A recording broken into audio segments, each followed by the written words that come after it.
Today is Monday, July 13, 2020. Coming up on Roland Martin Unfiltered. After fighting it for years, the Washington Redskins will retire their name and logo. We'll have the details. Also, Black Lives Matter co-founder Patrisse Cullors is here to talk about the movement for Black lives. We also have the latest on the coronavirus pandemic, the need for more testing and faster results. More states, California, telling folks no more indoor dining. Folks, the numbers are exploding across the country. Even in Texas, the governors there saying they might have to shut down the entire state. Hashtag, we tried to tell you. Reverend Dr. William Barber will also join us to talk about the Poor People's Movement policy platform. WNBA Chicago Sky player Sydney Colson is here to talk about athletes and activism, but specifically Kelly Loeffler, the U.S. Senator, who's at odds with the WNBA and their focus on Black Lives Matter, plus the latest on the ongoing protests in Seattle. Also, the Trump administration shelved probes into financial dealings of Bank of America and other financial institutions that dealt with discrimination in lending. We'll talk with the author of a report in ProPublica. Also, we've got some personal media news. We're expanding our digital footprint and media footprint here at Roland Martin Unfiltered. I will explain. It's time to bring the funk on Roland Martin Unfiltered. Let's go. He's got it. Whatever the miss, he's on it. Whatever it is, he's got the scoop, the fact, the find. And when it breaks, he's right on time and it's rolling. Best believe he's knowing. Putting it down from sports to news to politics. With entertainment just for kicks, he's rolling. It's on go, roll, y'all. It's Roland Martin, rolling with Roland now. He's funk, he's fresh, he's real, the best, you know he's Roland Martin now.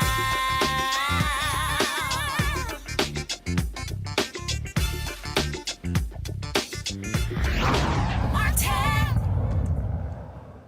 All right.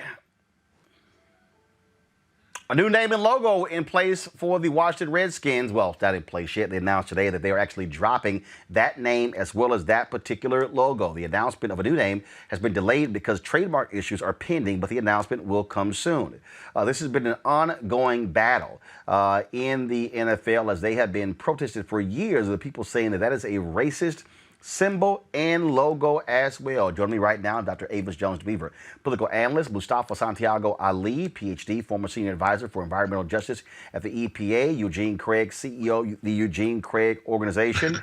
Mustafa, obviously, this is a big deal. Dan Snyder, the owner, had been fighting this for years, vowing never to change the name or the logo, but it wasn't until the death of George Floyd.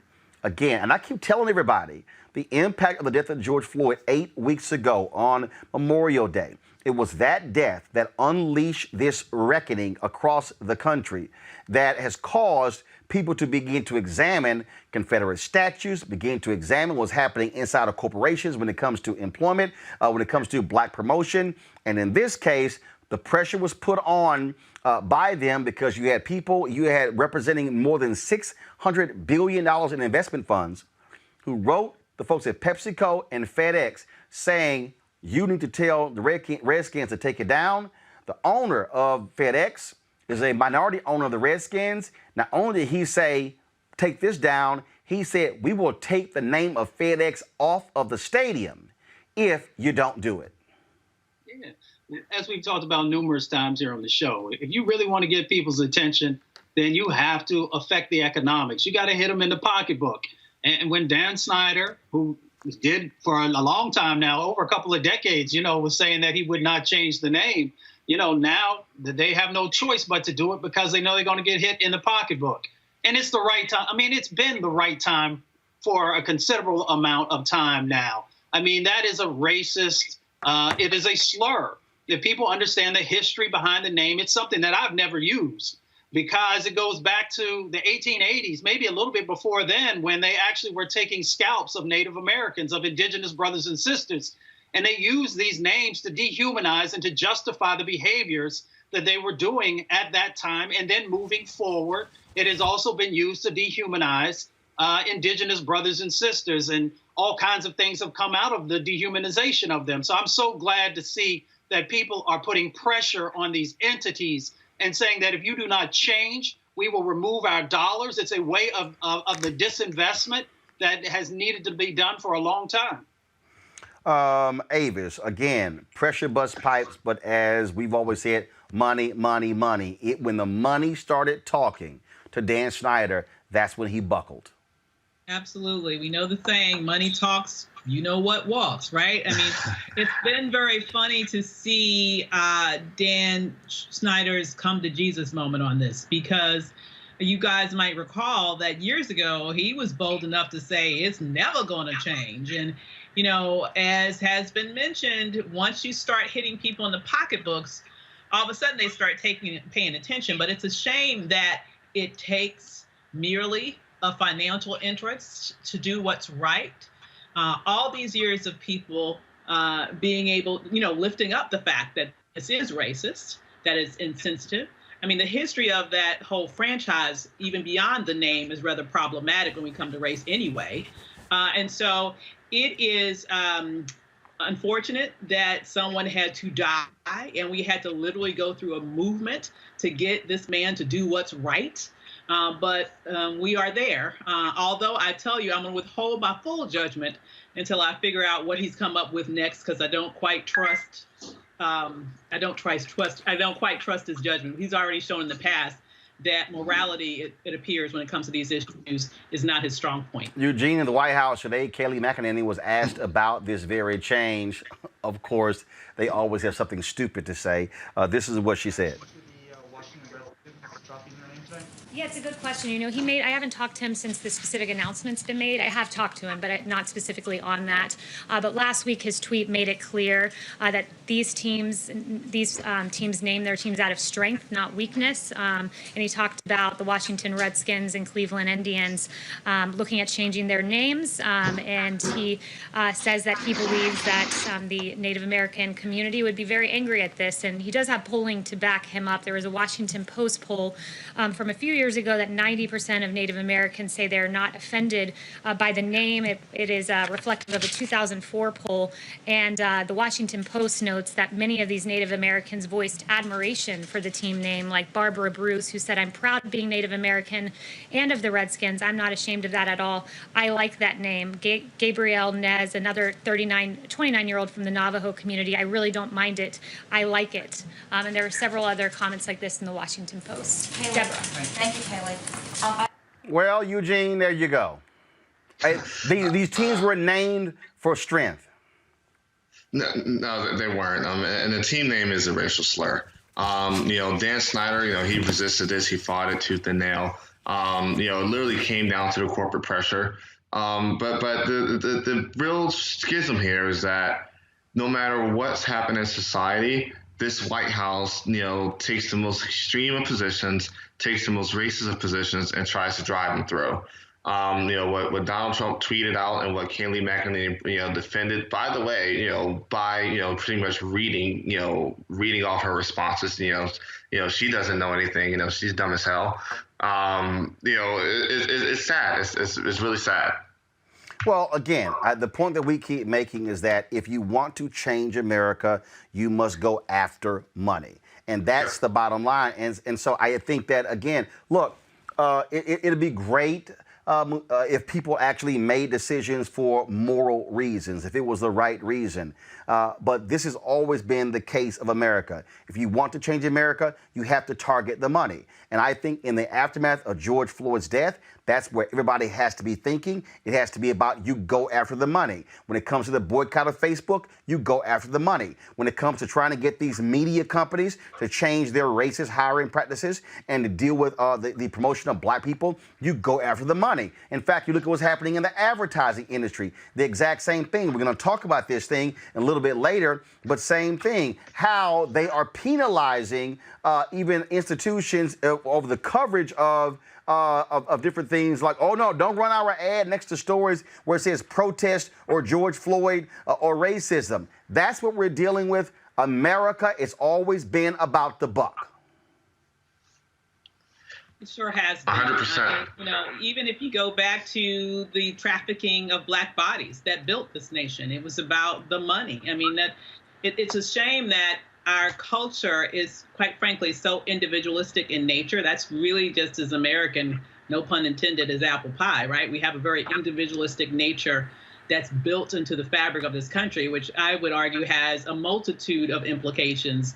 And one of them is this issue of prioritizing individual wealth aggregation over moral stances in a variety of ways. And so, unfortunately, it's gone back from the very beginning of this nation, and we've yet to be able to course correct in terms of providing a normalcy with our culture that is one that is more universal in terms of doing things that are right for right's sake, rather than doing things that we need to do in order to have more money on the bottom line. I think you about to jump in. Eugene, go ahead. Eugene, go ahead. The thing is this. Sorry. I muted. I said you're 100% correct. When it comes down to it, it literally comes down to the corporate pressure. It literally comes down to the corporate dollars. It literally comes down to, what kind of economic loss are these entities, institutions willing to suffer for their views. And what we've come to find time and time again is that their stomach for economic loss isn't really that tough. You give them the slightest nudge, and they're willing to pretty much hand over the whole cake. That's it. That's exactly what we're seeing. And the fact of the matter is, as I said, in the aftermath of the murder of George Floyd, we have seen a number of companies make changes. But I keep using the phrase, I'm not satisfied. I'm simply not satisfied with what they are doing. I want to talk now about the movement for Black Lives, because this is a part of this continuing conversation. Joining me right now is Patrisse Cullors. She's a co-founder, Black Lives Matter. Patrisse, so I want to talk about several different things, but I want to speak about still where we are. This is now 8 weeks later. This is now a moment where people are still we're seeing these announcements. I saw the other day CVS announced $600 million racial equity decision. Today, George Soros announced $200 million being invested to deal with the whole issue of racial inequity. I've seen a $1 billion announcement from PNC Bank, and we've seen announcements from Apple and from Nike and Michael Jordan's company, and Adidas, and we could go on and on and on with what we're seeing. But I still keep saying I'm not satisfied, because I believe we have to be in a mindset of a third Reconstruction, that we have to be thinking about this in the same way as the first Reconstruction, which took place 12 years. Money was the one piece that was not dealt with. The second Reconstruction took place for 14 years. Money was the piece not dealt with. This being the third one, if you don't get to the money part, all you're doing or repeating what we did in the 1800s and then of course, in the mid-1900s. Can't hear Patrisse. Hold on one second. I think you might be on mute, or double check the audio. Can you hear me? Now we can hear you. Go right ahead. Okay, great.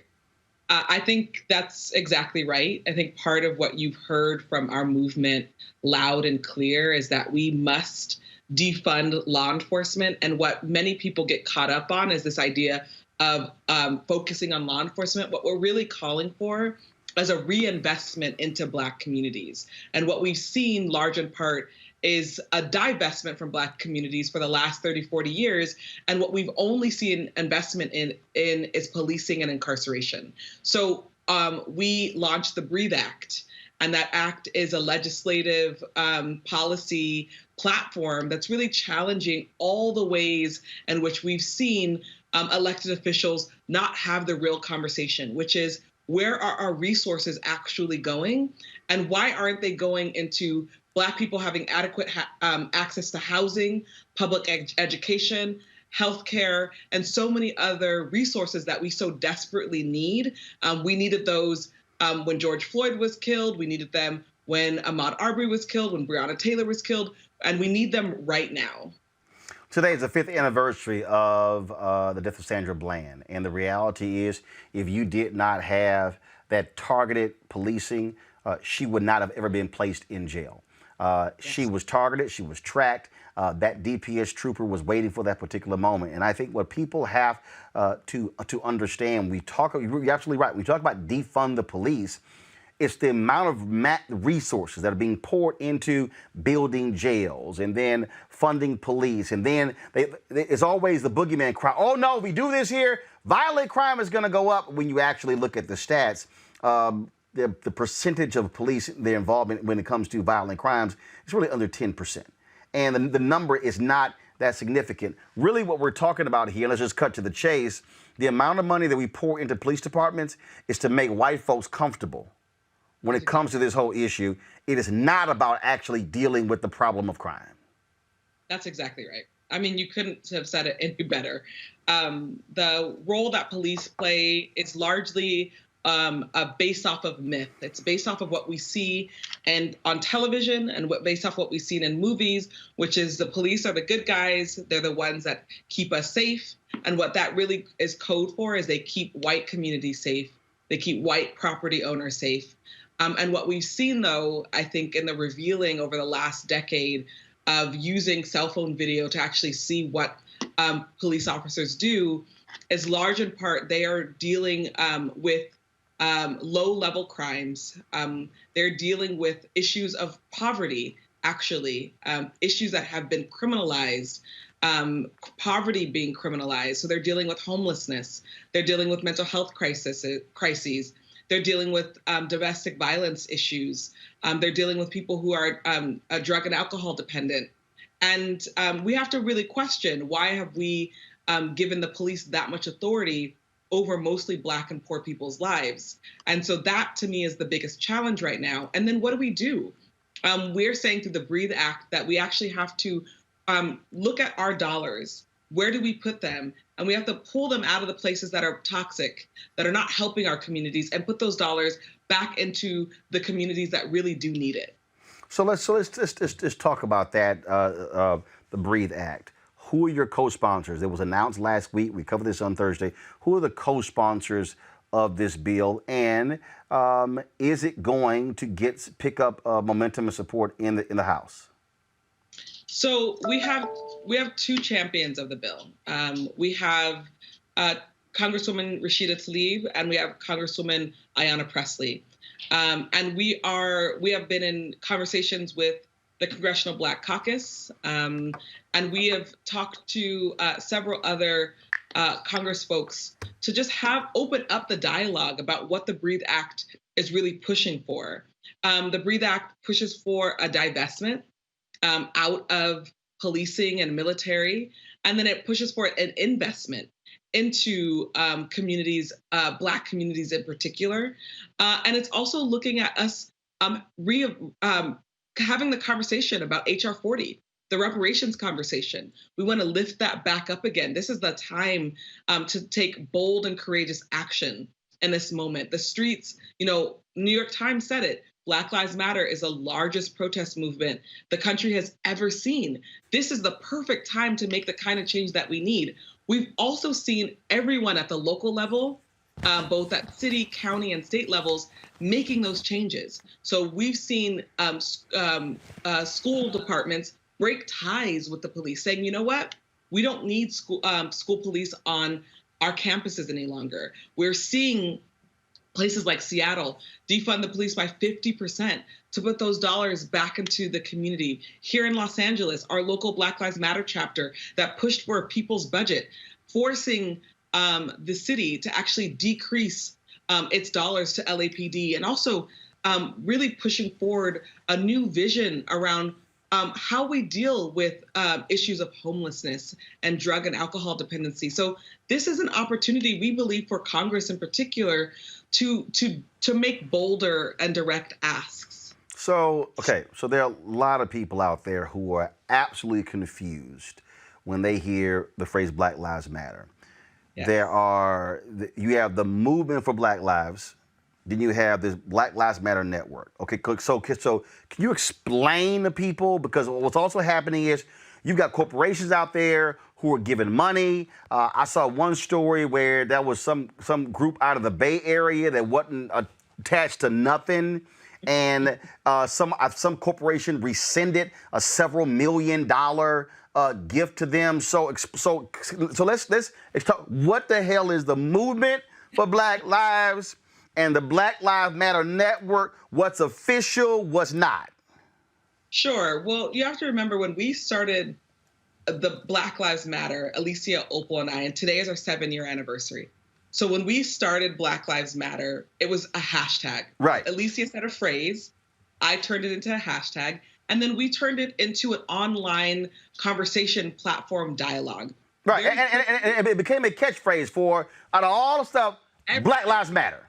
Got it. Everything activists, it became Black Lives Matter, right? So that's just like what happened inside of mostly white media. They saw a lot of Black folks. They saw protesting. They're like, oh, this must be the Black Lives Matter movement. So we never named ourselves the Black Lives Matter movement. The media did that. Right. But it's important for people to understand that was after the acquittal of George Zimmerman. Right. So Black Lives Matter was in response to Trayvon Martin. Then 1 year later, lots of death happened between that, unfortunately. Mm-hmm. But then 1 year later, we have the killing of Mike Brown, the murder of Mike Brown. That's when you see, an uprising happen in Ferguson, and that's what. And right before that, remember we had Eric Garner, we had John Crawford III, Renisha McBride. Right, those literally happened about 4 weeks before. I mean, it was like all within the same time frame. Yeah, and Tamir Rice. Yep. All happened in the same time frame. Right. That's exactly right. So then Black Lives Matter, we actually become a global network in which we start to have chapters. And that's when, as young organizers, we didn't realize that people would start making up their own chapters. So we had a set of chapters that we were in relationship to, and then there was chapters that would pop up, and we were like, oh, that's not us. Like, they're not connected. And so, and I remember, I think when everybody keeps talking, Republicans love bringing up the pigs in a blanket thing, that march in Minneapolis. I remember covering it. And that was actually in St. Paul. Right. And that was not our chapter. Right. And people kept saying, oh, that's Black Lives Matter. And I kept going, mainstream media. Y'all need to understand, there are entities out. I said, this is not like the NAACP, where if you're an NAACP branch, you are actually a sanctioned branch of the national governing body. So for everybody out there, there are Black Lives Matter chapters that are actually not a part of the movement for Black Lives. So let me clarify. Right. So we have Black Lives Matter chapters that are official affiliates of the Black Lives Matter Global Network. But then there are people who created chapters that are not official to the Black Lives Matter Global Network. Okay, stop right there. Stop right there. Okay, hold up. Yes. So you said the Black Lives Matter Global Network. Is that separate from the movement for Black Lives? So I'll explain the movement for Black Lives. Okay. So the movement for Black Lives is actually a coalition. It's a coalition of 150 Black-led organizations across the country. Okay. And Black Lives Matter is one of those organizations that is a part of the Movement for Black Lives coalition. Okay. So who's over the Movement for Black Lives coalition? Like who's over that? So there's a bunch of grassroots organizations. And the way that the Movement for Black Lives coalition works is there's different pods. So there's different sort of there's like a policy table, there's an organizing and base building table. So they really work off of tables. And there's a decentralized movement leadership model, just like Black Lives Matter Global Network. Our generation is all about decentralized leadership. So there isn't sort of like one person in charge that is saying what's happening. It's really about a decentralized group of people who are all part of helping make that change and shifting that change. And then there's leaders that are co-leading the table, but they're not the final decision makers. We often work in a consensus-based model, so we have to all make the decision together. Sometimes we make rapid response decisions, and the group is willing to let the rest of the group make that decision. But we're trying to build is a different infrastructure than what you see in the mainstream sort of corporation or even other nonprofits. We're trying to build decentralized leadership that is really about building from the ground up. And that's why it probably confuses people, because it's not a model that they've seen or that they can recognize. But that's what we're trying to do, is build out a new model of leadership and governance. So who's over the Black Lives Global Network? Who runs that? So the Black Lives Matter Global Network, I am one of the board members on the Black Lives Matter Global Network, but also the chapters are in deep relationship to the Black Lives Global Network. When we started it, we didn't see ourselves as a national organization. We actually identified as grassroots organizations, grassroots chapters working in their own locations. And so if you sort of like were to take a microscope and to look into each city where the Black Lives Matter chapters are, you realize that they are supporting a lot of what's happening at the national level, but locally. So Los Angeles is doing their work, Chicago is doing their work, DC is doing their work, and they're all having a deep relationship to what's happening locally. Right. And those local issues often mirror what's happening across the country. So, so money that's been given, how much do you guys raise, and how do you distribute that? I mean, are you funding things locally? Are you funding lobbying efforts? What what's, because That's a good question. Like what's actually happening? So it's a C3. So let's be super, super clear. The Black Lives Matter Global Network is actually a C3, which means we are not a lobbying entity. Well, no. When I say lobbying, you can lobby on issues. As a C3, you can endorse candidates, but you can, but you can lobby on issues. You can lobby on issues up to a point. Got it. Okay. And you can't lobby on people, and you cannot give them money. So all that conversation around the Act Blue, giving BLM, giving to to the Democrats, that's just untrue. That's not even possible. As far as how the money gets distributed, it really does. Because we did raise lots of money. We didn't raise it. I mean, it was gifted to us. Like what? 5 million, 8 million, 10 million, 20 million? What? So we don't know the exact number just yet. But what we do know is that we are going to be regranting at least $12.5 million.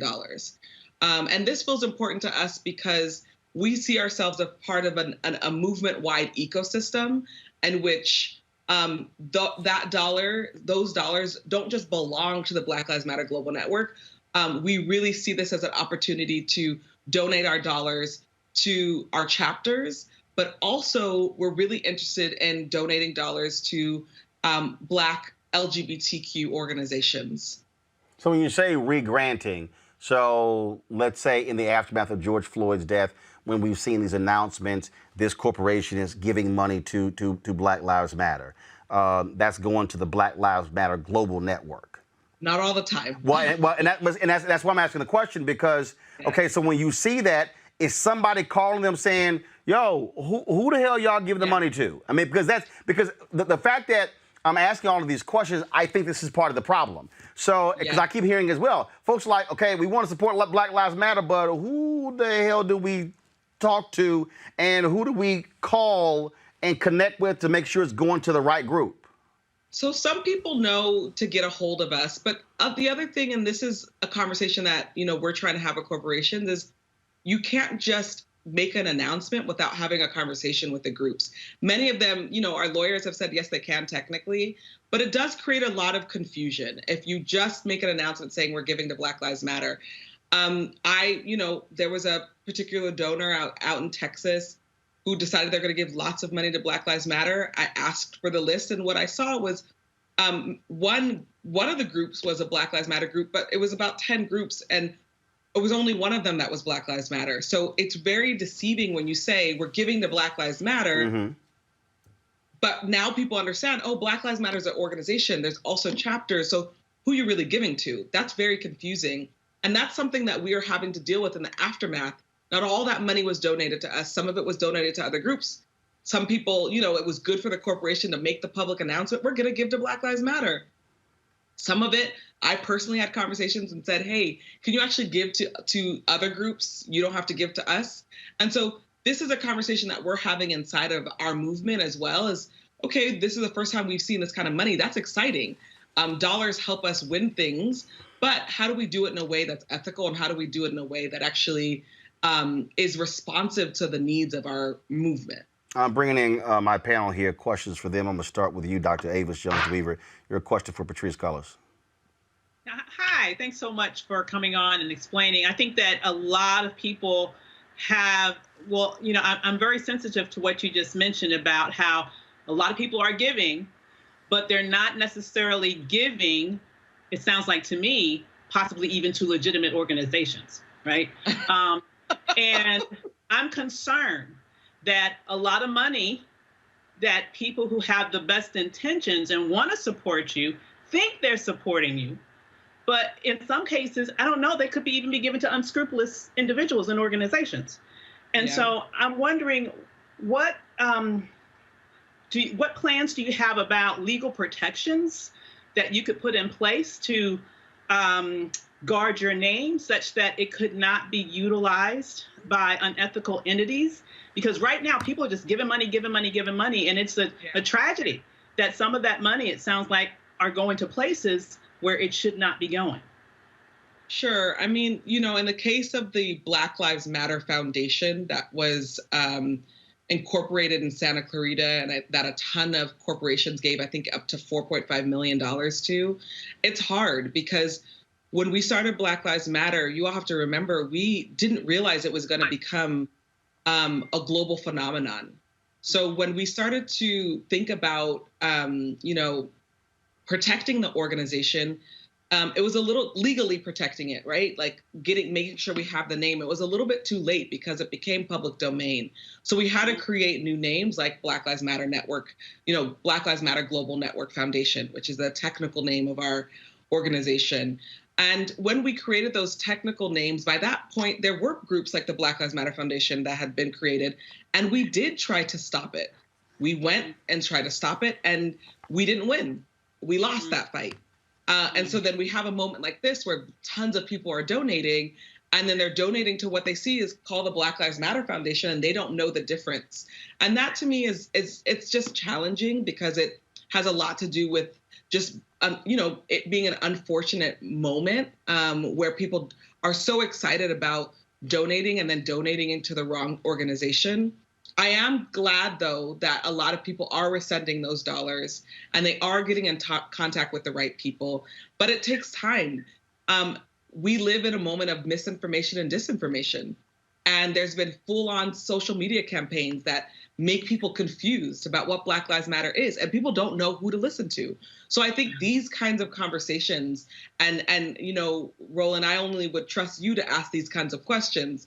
You know, these are important because then you get to clarify what's actually happening and you get to go to the source. Well, I mean, look, that's where it all started because I mean, I saw all these stories and I'm going, I said, okay, hold up. I'm confused. Now, if I'm confused, I know other folks are confused. That's exactly right. And as because again, as I kept seeing these announcements, and then I see, well, this group, and again, knowing, well, that's a chapter, but they're not really a chapter, but they call themselves a chapter. And yeah, for folks who understand typical infrastructures in terms of how you support. Let's go to Eugene Craig with your question for Patrisse Cullors. Hey, I guess a quick question. Would you guys consider, I guess, publishing a list of the organizations that are directly affiliated with you guys, and then maybe even a broader list of organizations that probably could use funding, but may not necessarily be directly affiliated with you guys? That's a great question. So all of our affiliates, like official affiliates, are on our website, blacklivesmatter.com. But we have done that internal memo around who people should fund. And I think that would not be a problem to share that publicly, where we've been telling people to go. A lot of us were doing that at the very beginning of the National Rebellion when people were coming to us, well, who should we donate to? And we had a list of folks, you know, Minneapolis had a list of organizations of who people should donate to. So we would love to do something like that. I think that's super easy to do. Mustafa. Yeah, Patrisse, thank you for everything you do. Every time I see you speak or I've read something that you've written, I always smile. Also, thank you for the Breathe Act, because you guys talk about environmental justice in there, and you take a holistic approach to building power inside of our communities. If there is a city or a town that wants to start a Black Lives Matter, I'm going to say chapter. I know it's not a chapter. How do they go through that Chapter. process? That's the right language. Okay, all right. What do they do? So sure. If you want to start a chapter, you could totally go onto our website and click on how to start a chapter. You all can imagine that lots of people have contacted us in this time.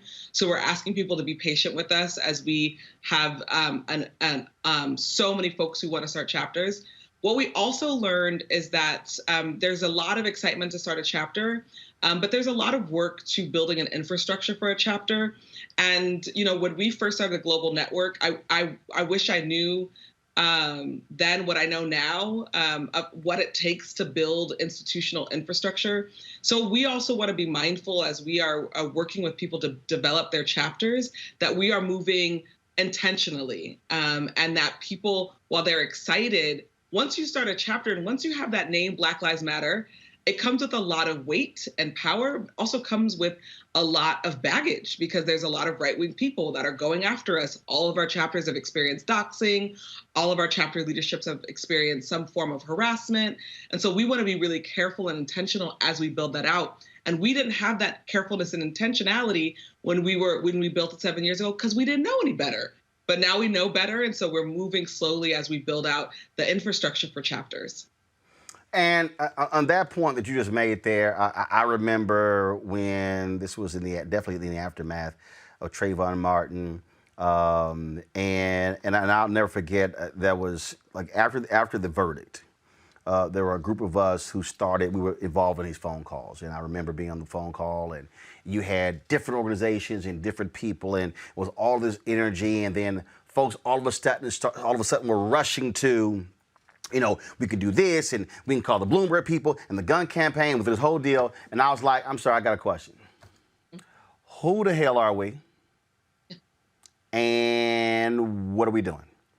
And folks, and all of a sudden, you had some younger people on there who pissed off. They were like, well, why this old dude up here talking? And I'm like, let me be real clear. We can all rush out and do some stuff. I said, but if you don't really know what the hell you're doing and who you're targeting, you're going to fail. And I remember telling one of the leaders, I said, I'm going to give this 3 more weeks. And she said, what? I said, these calls are going to last 3 more weeks, and then it's going to be over. I said, because this was about to happen. And so it was so funny that, and it did, it ended in 3 weeks. And she called me and she's like, damn, how in the hell did you know? I said, because the problem is really smart people don't also learn to study what happened before them. And the reason I say that, I interviewed Dr. James Lawson, led the Nashville movement. Lawson said they spent 3 months discussing who they were. Then another 3 months discussing what they wanted to do. He said it was 6 months before they did anything. And there were a lot of people after the Trayvon deal, after Mike Brown, and I kept saying, y'all, you can piss on the NAACP and the Urban League and everybody all you want to. I said, there's a reason they're still here. Infrastructure matters. You have to create something that is able to harness the street power into actual policy. I said, without an entity, you can say decentralized, you can say centralized, whatever, but there has to be something that takes street action and then go, okay, but how do we maintain the policy piece every day? Now meaning organization, now meaning staff, how does it get funded? All those things. And I think a lot of people have learned some valuable lessons in the past 5 years, Patrisse, about why infrastructure kind of matters. That's exactly right. I think we did completely. I think we understood 7 years ago that we had a powerful moment and movement with many people who were just like us, mostly queer, mostly trans, Black, women. And we needed an infrastructure. We needed a container because no knocking the NAACP or Urban League, but they didn't speak for us. Those organizations didn't speak for us. And so we needed something new, something that looked like and felt like our generation. And so we are going through our growing pains, and I'm proud of them. I'm proud of us. 7 years later, we're still here, even though people said we wouldn't be. And we're still working it out, and we're still figuring out what our right size is and what our right role is. And I'm proud of the work that we've been able to do over the last 7 years. Got to ask you this question because it has come up. We run some videos. We've broken this thing down. And that is, and this has come up a lot, and it needs to be asked because it needs to be answered. And I'm looking at a lot of the comments on Facebook, a lot of the comments that are on YouTube, and that is the folks who say this is not, that this is being co-opted as a gay agenda. This is not a black agenda. And again, I'm looking at what people are saying, and so how do you answer that to people who say, wait a minute, why is this a gay agenda and not a black agenda? How do you answer those people who say that? Well, I start with saying that there's no such thing as a gay agenda. And that Black people are queer and trans, we're bi, we're pan, we're all of the things, we're all of the LGBTQ plus rainbow. And we can't have a conversation about Black people without having a conversation about all the things that we are.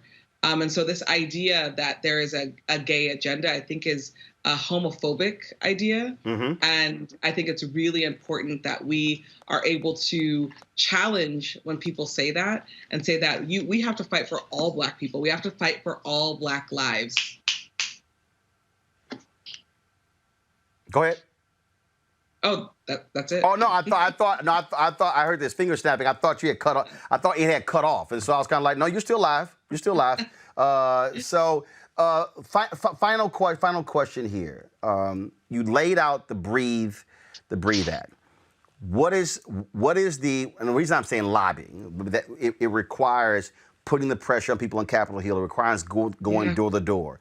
And so what is your plan there to mobilize people to do that grunt work of having to go to all 435 House members, all 100 United States senators? Is there a plan of action where you're going to want people who are traveling to Capitol Hill, putting pressure on Democrats and Republicans to support this, to actually get the necessary 218 votes for it to pass? Yes. I mean, I think it's important for people to know that the first day that we launched the Breathe Act legislation, we had 10,000 people sign up to be co-sponsors, civilian co-sponsors. And that's really powerful, almost unheard of to have 10,000 people say, yes, we want this passed. So we're working with community members to meet their federal elected officials to have conversations about the Breathe Act.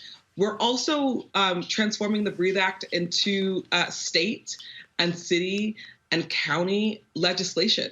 So as much as it's a federal legislation, we also want it to mirror what's happening on the ground. And that feels really important to us as well. So you're going to see Breathe Acts be passed and by different governors in different states. And that's part of what we're doing as well to pressure the federal government. People need to remember when Dr. Martin Luther King was an organizer, while he was trying to get things passed at the federal level, he was doing all the work at the local level so that we could build that pressure up to the federal level. And he was also working with existing entities who were in those communities as well. Because I think part of the problem is that when we talk about narrative, most people, even when they talk about SNCC, they don't quite understand that SNCC was an umbrella organization that was comprised of a number of local organizations in different cities and states.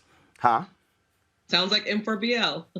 Right, and that was it. But so I'm always, because I think a lot of us we romanticize the Black freedom movement without actually studying the infrastructure of the Black freedom movement, because the Nashville movement that James Lawson led, all of those SCLC workers, they actually came through him.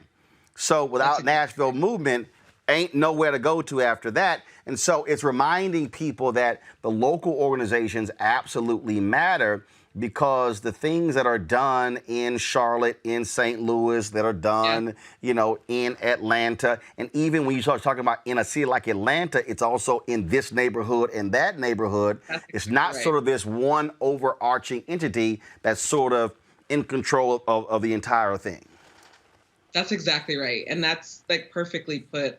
we don't understand movement infrastructure. And so people don't understand what movement looks like in real time. And in real time, it looks like a lot of years of work without a lot of victories. And then all of a sudden, we get into motion and respond to a moment, and then we see our victories. We're seeing tons of victories at the local level. Will it translate into a national victory? We'll see. We'll push for that. Will it translate in this moment? Maybe, hopefully, but we'll still be working, and that's the work of movement. You know, you keep on fighting even if everybody else stops fighting. I do have one last question, because I think this is important not just to discuss. That people people criticize, quote, young folks today. The reality is there is a significant amount of training that goes on. Reverend Dr. Barber is going to be on with me later, and he when it came to the Poor People's Campaign, his whole deal is everything is about training, organizing, teaching, and then you have action. And so just share with the folks who may not quite understand the type of training, teaching, organizing that's going on that they may not even see. They only see the end results when it's a march, when it's a protest, or when there's some sort of action. Yes. I've been doing organizing work for 20-something years now, and I learned everything from being trained as an organizer. I did a training camp for organizers. I was a member of an organization. I spent a lot of time being invested in by other organizers. That's the work. As much as it is protesting, it's also being trained to be able to show up to your elected official's office and have a conversation, creating the petition, creating the flyer, creating the website to get your message heard. There's so much infrastructure training into one individual to be able to be an organizer, much like a doctor, much like a firefighter. This isn't a job that is sort of like, go ahead and do it and figure it out. Sometimes people end up doing it like that, but you can tell the difference between someone who's been trained in organizing and someone who hasn't. And I think we need to spend a lot more time training our organizers. Absolutely. And also training them to also learn to take breaks. There are a lot of people in the last 5 to 7 years who got burned out because it was actually a long-term commitment. Yeah. A lot of people went, damn, I didn't realize it was going to be this tough. And how are you also dealing with the mental aspect? Do you also have counselors and others? Because there are a lot of activists who are going through PTSD, who are going through depression, having to see these videos, having to talk to these families, and people are unprepared for that part of the work. That is the last question. Yeah, I sound like a Baptist preacher. I've had 4 closings, but that's the last question. Go ahead. Yes. Our movement deeply believes in healing justice, and our movement believes in the power of therapy, of Reiki, of acupuncture, of massage, of all the different modalities that are often inconsistent with the ways that we've been treated inside the medical industrial complex. So yes, there's a deep, deep desire to make sure that our movement feels healing justice, and that actually practicing healing justice. And it's hard. It's hard because we come from a long legacy of people who just work and work and work and work because we have to work and work too much. So it's hard to tell people take a break when you're witnessing your community and your loved ones dying or and such duress. But it's important and it's critical, and it should be inside of our movements, not sort of go away and take a break and then come back when you're ready. But our movement should be steeped in healing justice, and we really do try that. All right.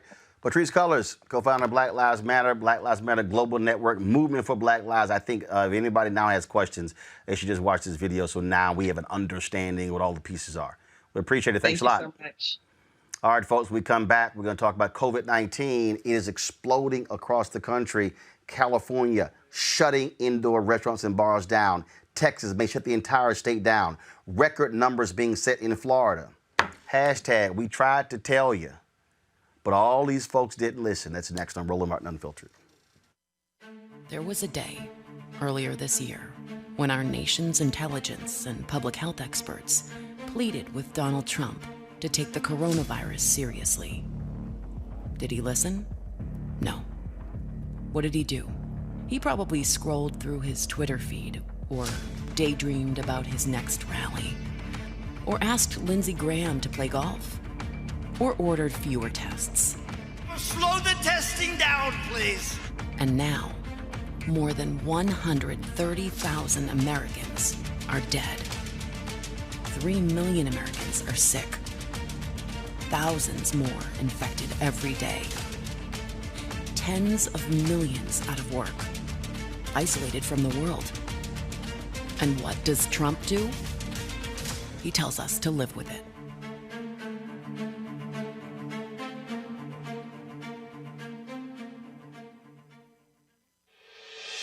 Ask not what your country can do for you. Ask what you can do for your country. Throughout our history, when America has faced a crisis, a date which will live in infamy, Democrats have answered the call and stood tall for their country. Tonight, I can report to the American people and to the world that the United States has conducted an operation that killed Osama bin Laden, the leader of al-Qaeda. This is fake patriotism. This is real patriotism. The blast from the RPG going off vaporized my right leg, and the force of the blast kicked my left leg up into the instrument panel of the aircraft and amputated it. When Democrats went to war for their country, Donald Trump went to war against his own soldiers. You have sacrificed nothing. He's a war hero because he was captured. I like people that weren't captured, okay? I hate to tell you. How do you ask a man to be the last man to die for a mistake? While Democrats proudly served our country, Daddy Trump's big money got Donald 5 deferments. I'd earned my spurs on the battlefield, and Donald Trump earned his spurs in a letter from a doctor. The coward refused to fight for his country. Trump deployed the military to fight an invasion from Mexico that didn't exist. He used the military to attack our citizens for peacefully protesting.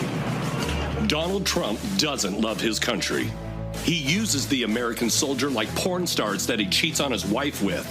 The next time you see Donald Trump hug a flag, call it out as the gross perversion that it is. Donald Trump does not own the flag. The American people do. Stand tall for America. Vote this coward out of office. Vote for Joe Biden. I know more about ISIS than the generals do, believe me. Eugene, that last ad was run by author Don Winslow. He tweeted he is not going to be writing any more books between this now and November. He said he's dedicating all of his time, energy, and resources to doing more ads like that to get Trump out. I mean, they are hammering him at every turn on social with these ads. Yeah, and look, that's how you have to fight him. That's how you have to fight somebody like him. It's a knife fight. It is a bloody knife fight. You have to shank him up. It's stab, stab, stab, stab, stab, and then keep stabbing a little bit more.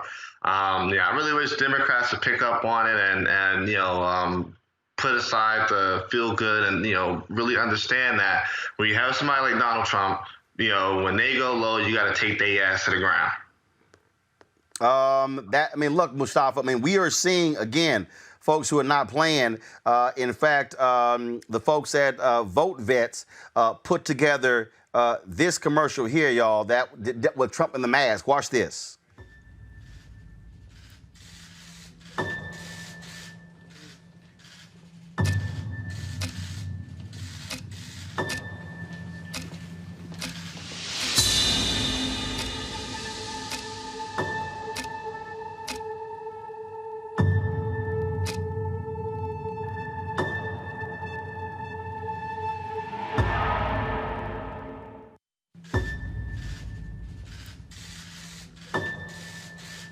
Mustafa, they ain't playing. No, nor should they. It's amazing. This is a man who allowed for there to be bounties put on the heads of our soldiers and decided that it wasn't that important. Whether you want to say it was placed inside of a book that he read or there was a verbal briefing for him. This is a man who has allowed veterans to come back home and to be homeless, to not have jobs. So, you should go and just tell the truth. That's all you really have to do. You just have to continue to share a truthful narrative, but you have to replay that narrative over and over and over again so people know exactly who they're dealing with, because he will try and create this false narrative. He'll try to do revisionist history. And that's why it's so important for the repetitiveness of the truth to be put out in front of the American people so that they can make the right decisions. It's also understanding, Avis, how we're operating in a different world. It's not just about just running up with television ads. One of the things that Project Lincoln is doing is targeting their ads. They're targeting their ads, and they may run them just on Fox News to specifically speak to just his folks. They've announced they've raised $16.8 million. They've announced how they're going to be targeting different states' vulnerable Republicans as well. That's how you also pick folks off. Absolutely. I mean, they put the S in strategic. That's what you got to do. And I love that Vote Vets ad.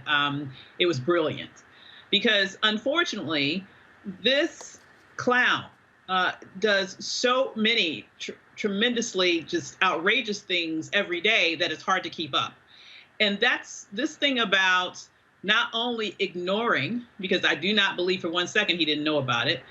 So not only ignoring the fact that Putin had put bounties on the heads of American soldiers, but the fact that now that everybody knows and it's been put out in the public, his excuse, now I do believe he doesn't read, but his excuse about not knowing about it has clearly, gone out the window. He's not done anything subsequently since then to address it. And there's been some reports that he's had multiple phone calls with Putin in recent months. What the hell are they talking about? Okay.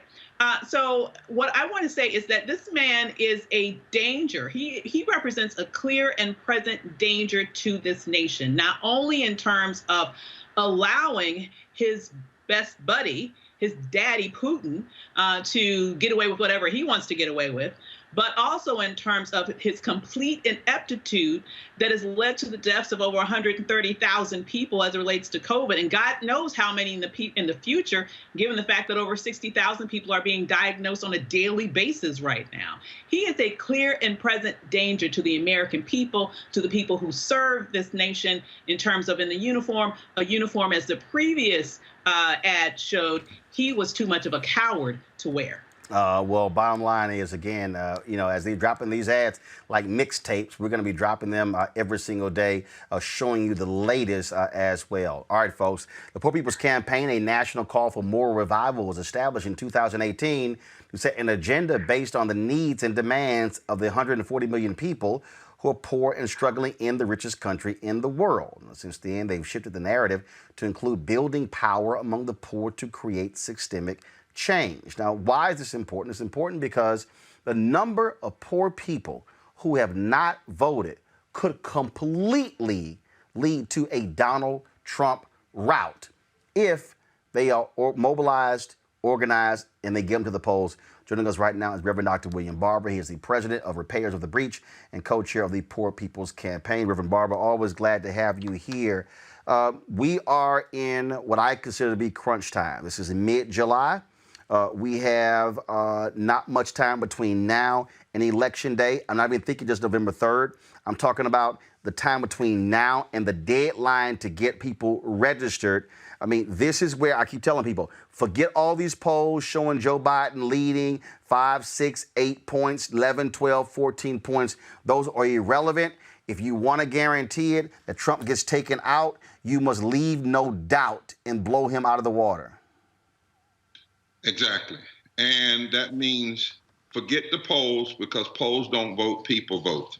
And so what we're doing in the Poor People's Campaign, a national call for moral revival, as I shared with you last year, we did an analysis of every county where if you just register 10 or 15% of poor and low-wealth people, or mobilize poor and low-wealth people who are already registered but didn't vote, you could fundamentally change. And so that's where we are right now, all over the country. 2 weeks ago, we had 2.7 million people to turn out for our Mass Poor People's Assembly, but they also got an assignment.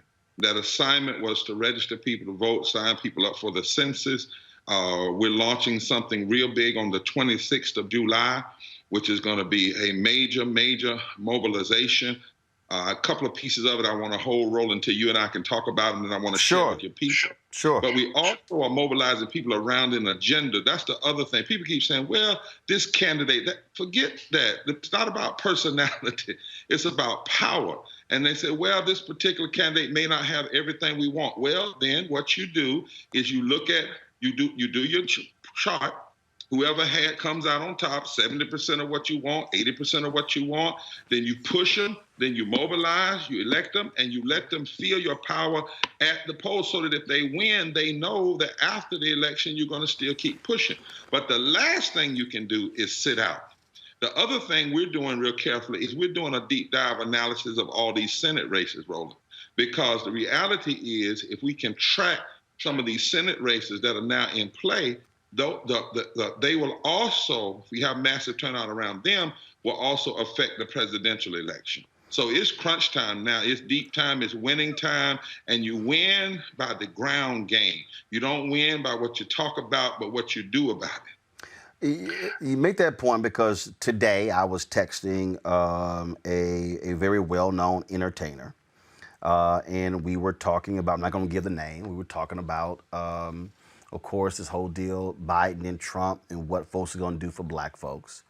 And what I said was to this particular person, I said, let me pull it down. I said, where we go? We're talking about young folks.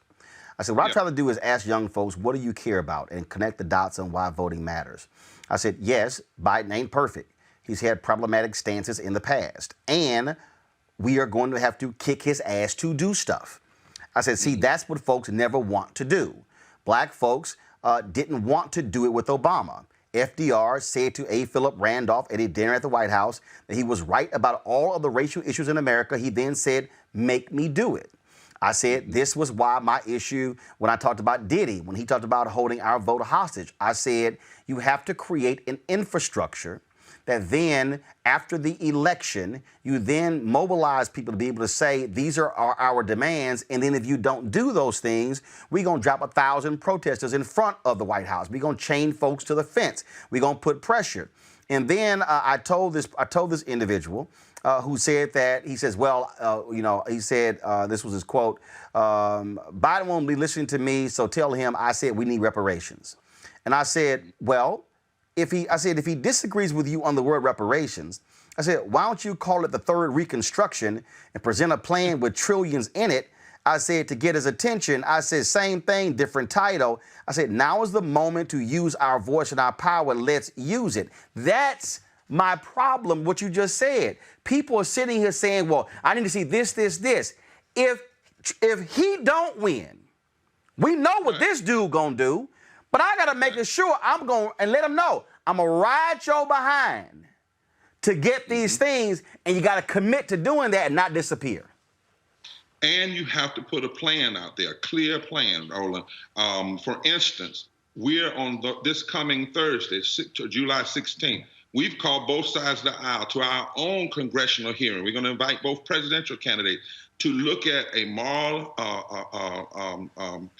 agenda for the healing of the nation. It goes through every edge. It goes through systemic racism. It goes through systemic poverty, ecological devastation, the war economy, public education.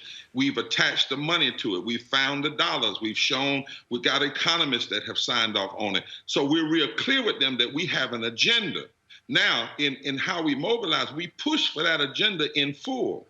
But when it comes down to voting, we have to see who's closest to that agenda, because I don't know any time in American history where people have voted for someone, for black people, as far as concerned, that has ever been totally where we wanted them to be. But one difference has been in the past is people kept pushing. Even if you were to elect a President Obama, as happened in 2008. Remember how people walked away in 2010? Didn't stay focused? And what happened?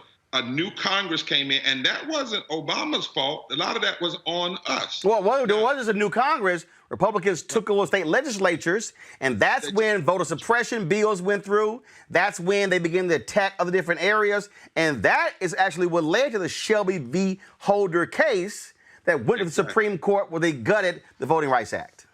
Exactly. And I heard a lot of people say, well, the president's not running this year, I'm not voting. That's not how you operate in a democracy. You have to stay engaged from the bottom up, and you have to stay engaged all the time. And so what I'm saying to folk, and what you're saying is have an agenda, and then first of all, turn out, push on that agenda, turn out, and then let folk know you are making a commitment both at the polls and beyond the polls.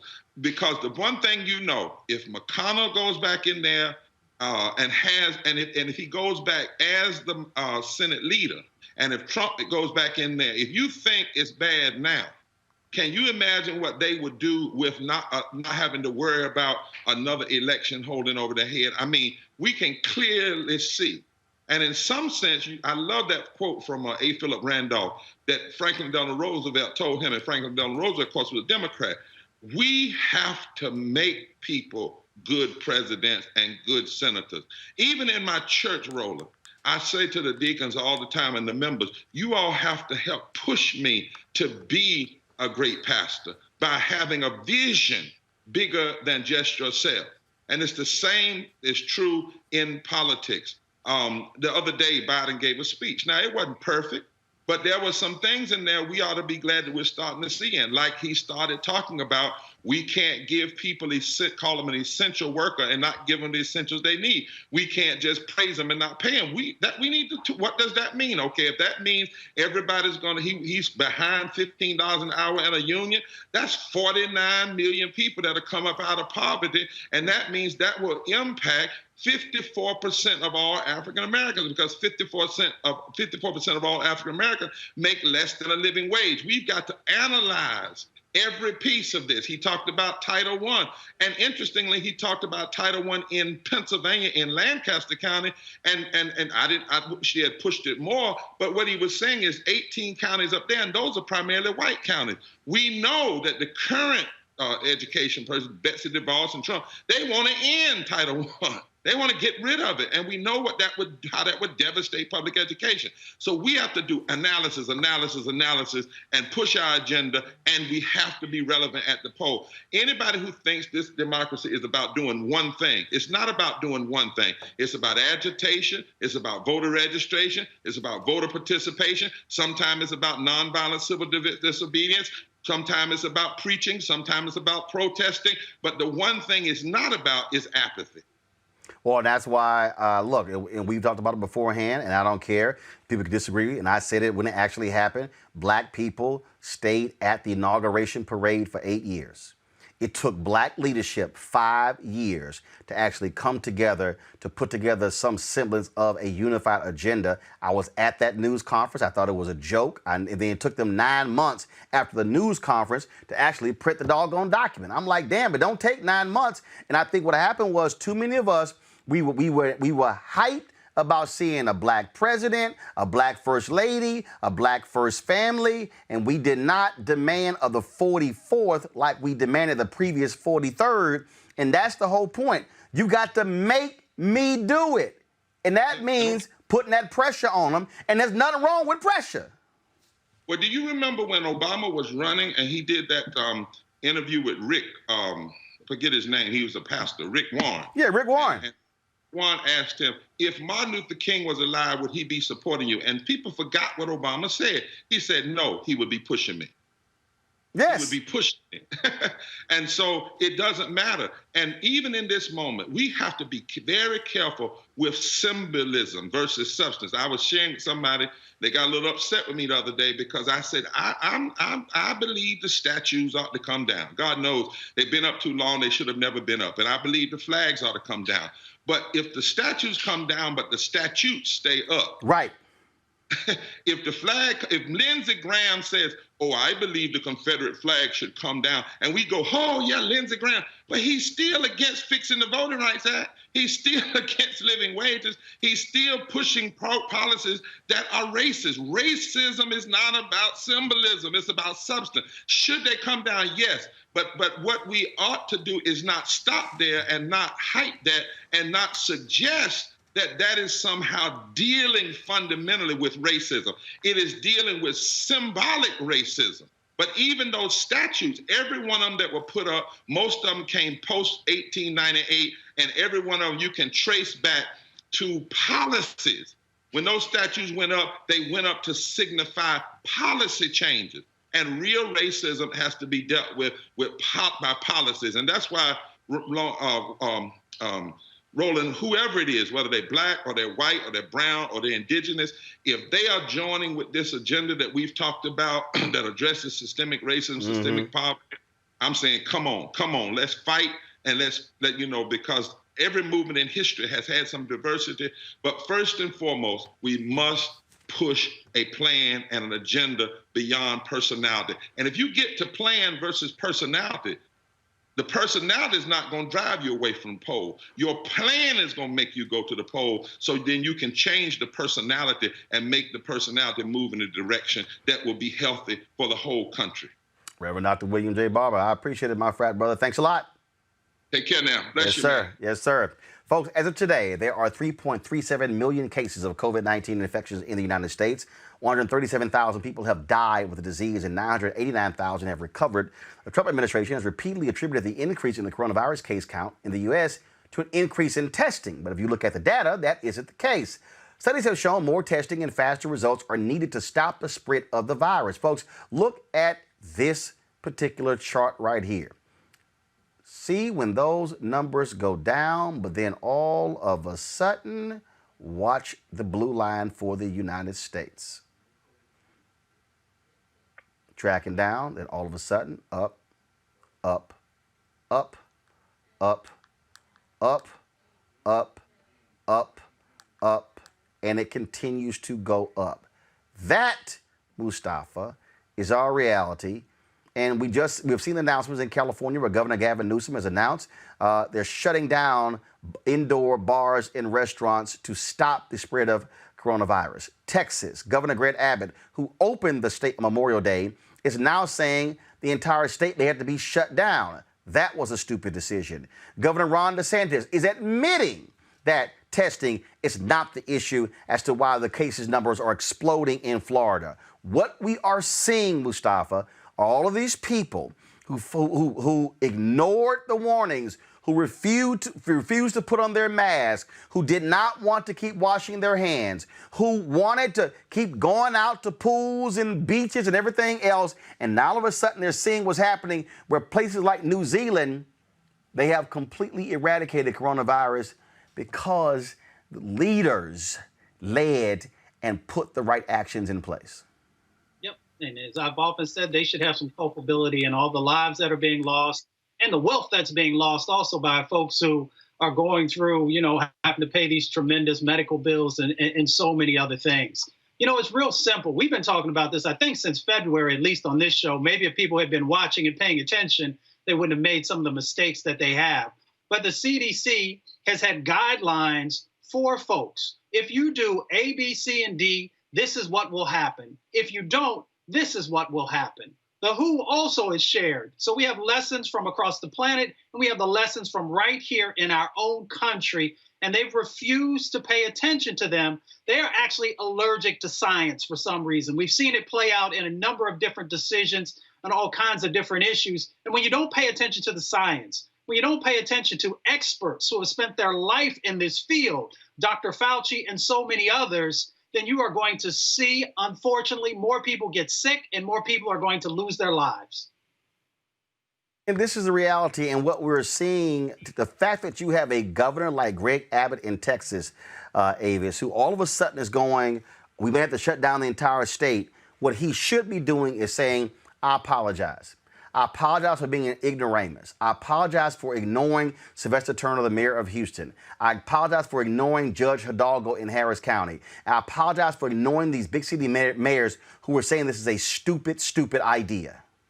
Yeah, first of all, I just want to acknowledge that New Zealand has a woman as prime minister. Secondly, I do want to say you're exactly right. He should be apologizing.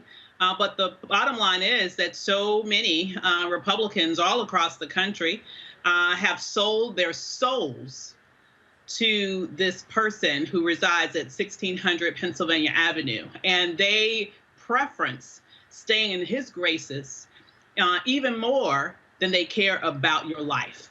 And though it seems like as if the governor of Texas has finally gotten some sense in terms of beginning to backtrack with that blind allegiance, you still have the lieutenant governor of Texas who is out here talking the same ridiculousness he was always talking. He was the one who said that elderly people, in essence, should be willing to die in order to save the economy for younger people. So really what's at the bottom of all this takes us full circle from what we were talking about a few minutes ago, about how this culture oftentimes prefaces money over everything else. The reason why Trump has pushed and his menus have followed him down this path that has put us in this position is because his number one priority was never to address this issue. His number one priority was never to save lives. His number one priority was to open back up the economy so that he could give this illusion that things were getting better and that people could ultimately start and more money could flow. He was willing to sacrifice your life and my life in order to get more dollars into the economy. That's the truth. And now that they've bungled that, the next thing they're looking to do is to sacrifice more lives by pushing schools all over this nation to open up, regardless of where we are with this pandemic, once again, prioritizing money over lives because he wants people to be able, parents to be able to go back to work in the fall and not be home with their children. This is all about trying to produce a false sense of a roaring economy when all he is doing is sending thousands upon thousands upon thousands of people to certain death. All right, folks, going to go to a break. We come back. We're going to talk about big shift in resources in Seattle. The black police chief and the mayor, they got to catch up. The city council says we are going to defund the police. Also, WNBA players in Atlanta are going off on their co-owner, Kelly Loeffler, United States Senator, saying, guess what? We support Black Lives Matter. We'll talk to a WNBA player. And ProPublica has an amazing story about how the Trump administration is easing off of banks who are showing discriminatory patterns of redlining. We'll also talk about redlining in the media industry. What happens when ad agencies or ad companies say, don't run our ads when certain words are being used. All of that, plus a big announcement of how we are spreading our wings with our media platform on Roland Martin Unfiltered. We'll explain all of that after this break. Back in a moment. You want to check out Roland Martin Unfiltered? YouTube.com/Roland S. Martin. And subscribe to our YouTube channel. There's only one daily digital show out here that keeps it black and keep it real. It's Roland Martin Unfiltered. See that name right there? Roland Martin Unfiltered. Like, share, and subscribe to our YouTube channel. That's youtube.com/Roland S. Martin. And don't forget to turn on your notifications so when we go live, you'll know it. All right, folks, your dollars make it possible for us to continue to do Roland Martin Unfiltered. What we want you to do is join our Bring the Funk fan club.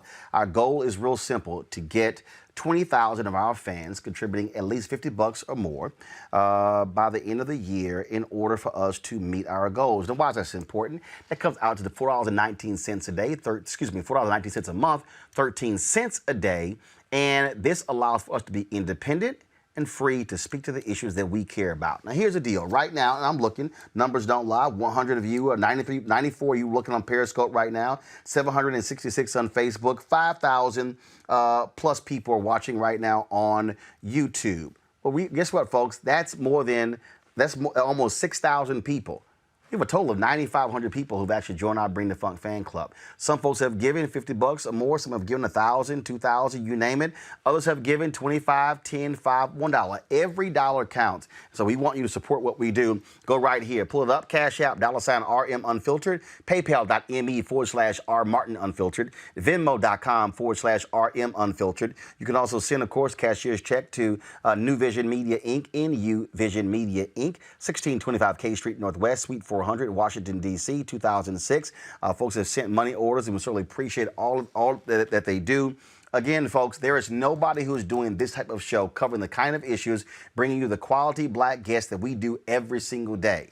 Over the weekend, I saw somebody tweeting about 3 black guests on CNN, and how I was like, oh my God, it was great to see this. And I said, That's what we do every day, all day. That's the difference when you're black owned. And let me also say this here, that a lot of people out there who were talking the trash, we new media, you old media, all this sort of stuff. Here's the deal. Look at the numbers. We've got more than 570,000 folks who join our YouTube channel, more than 100,000 in the past 2 months. In fact, we've done 163 million views in our history since launching our YouTube channel August 2006. That is what it means to speak to our issues and our concerns. So please join our Bring the Funk fan club. We certainly appreciate all of you doing so. And so you can give right there on YouTube. You can go to, of course, Cash App, PayPal, Venmo, money order. You can also, you want to use a credit card, to simply go to RolandMartinUnfiltered.com and use Square as well. This is what we are doing to speak to our issues and our concerns when we are controlling the narrative. All right, folks, demonstrations and protests for racial justice continue in Seattle. The rallying cry has been to defund the police. Now, but what's happening there, the city council has actually voted to shift resources.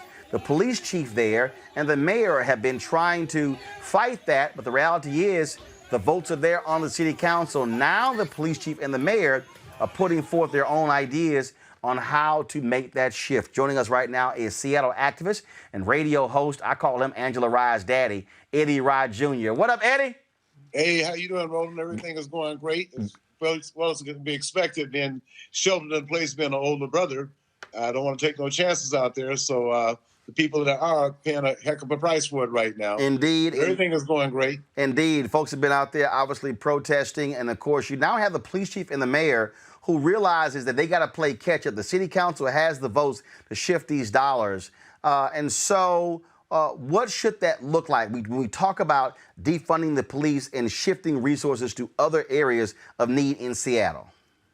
Well, I think not only in Seattle, but across the country, we need to have a division of law enforcement that are not weaponized, that are more like social workers. And when you look at the number of calls that come in, how many are life-threatening, how many are very serious crimes, I think we have to look at that. The other thing we have to look at, too, is that this is going to be a problem across the country. And what I've been looking at is what is the possibility of taking 10% of the military budget, which is $780 billion, and take 10% of that and deal with some of the issues, not only with policing, but a lot of the societal and economic inequity justice issues that we have in this country, particularly for African descendants of United States enslaved. I think that approach also has to be looked at. But in terms of policing cannot continue to be like it is. And we've seen brothers get shot in the back for running away from the police. And we've seen other kind of police brutality.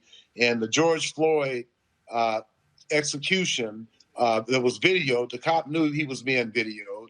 And I think by having the pandemic, having the people at home, and having people actually see how we've been treated for years, I think that helped mobilize, because a lot of people wasn't going to work. The college campuses were closed, the high schools were closed, and it was just a perfect storm for people to get out. The thing that I'm most impressed about, it's about Black, okay? Usually when issues come up, it's about people of color or minorities, but our history is a lot of folks are getting educated to the history of African descendants of United States enslaved, how long we've been here. A supremacist will say, you Blacks want us to give you something. Well, we gave you it until 256 years and didn't get anything for it in the form of slavery. So I think that we're going to have to use some unique approaches. But I definitely agree that policing cannot stay like it is. It's really something in Seattle because the current chief of police was not initially in the last group of interviewees for the chief's job. But because of Azariah's mama and Mothers for Police Accountability, another organization ran by Reverend Harriet Walden, by them putting pressure on the mayor, not only was she interviewed, but was hired. But at the same time, I think she realizes the kind of position that she's in, and the policing cannot be like it's been. It's going to have to change, and there's going to have to be a lot less armed intervention. And on this militarization of police departments need to stop as well. To see good examples of that is what happened in Washington, D.C. when 45 went across the street to the church, and they used the U.S. military to clear peaceful protesters exercising their First Amendment right cleared them away with tear gas and rubber bullets and everything else. So things do have to change. There's no question about it. Angela keeps sending me stuff, and it's covering. Can you hear me? Yeah, no, we're good. Don't worry about it. It doesn't show up on this end, so don't worry about it. Or maybe she wants me to see her, for you to see her shirt. Oh, look, we built this joint for free. Yeah. She always trying to sit here and sell something. I'm gonna tell her, don't be interrupting your daddy when he talking. Man, you know the bag lady always gonna have to have a bag. Absolutely. Y'all don't know what that bag lady joke is. I'll tell y'all about that later. I cracked on Angela, and his daddy mama fell out laughing. She's still mad about that.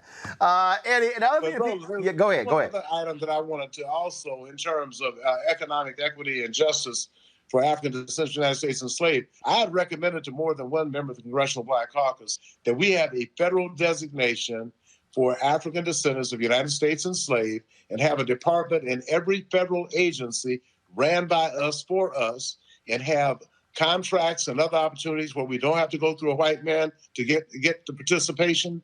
And then that needs to be mimicked at the local level, because every time they come up with a program, the latest one with the Department of Transportation, they put white women in there as disadvantaged business enterprises. Well, in Washington State, the white women businesses, 4 of them were getting about 80% of the entire goal for the last 10 years. So we have to speak up for us to make sure that we're included, and it has to come from the top. And Black lives do matter, and we want to make sure they matter in a positive way, and we have to be included. Now, we want this federal designation. Once we get that, then we can talk about reparations. Well, last point here, and this is the people that people don't understand. So here you have this effort to defund the police in Seattle, but you got a black police chief. And so people have to understand that, look, you have African Americans who are police chiefs of some departments who may be very well against some of these efforts. And so people have to just realize there's no assumption that if you got a black police chief or even a black mayor or black people on the city council, that it's going to happen. Exactly. Policing has to change. There's no question about it. Well, absolutely. It has to change.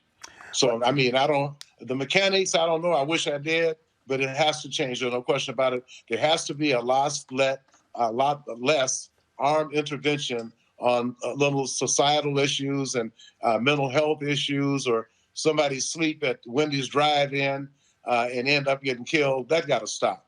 That has got to stop. And policing has to change. There's no question about it. All right. Eddie Rye, man, always a pleasure seeing you. Eddie Rye Jr., I appreciate it. Folks, y'all can check him out there in Seattle. And go ahead. And Angela swears. I can make one other comment. Yeah, go ahead. We're talking about dismantling Confederate monuments. In Washington State in 1941, the Daughters of Confederacy, with the complicity of the state elected officials, named Highway 99 from the Canadian border to the Oregon border, the Jefferson Davis Highway.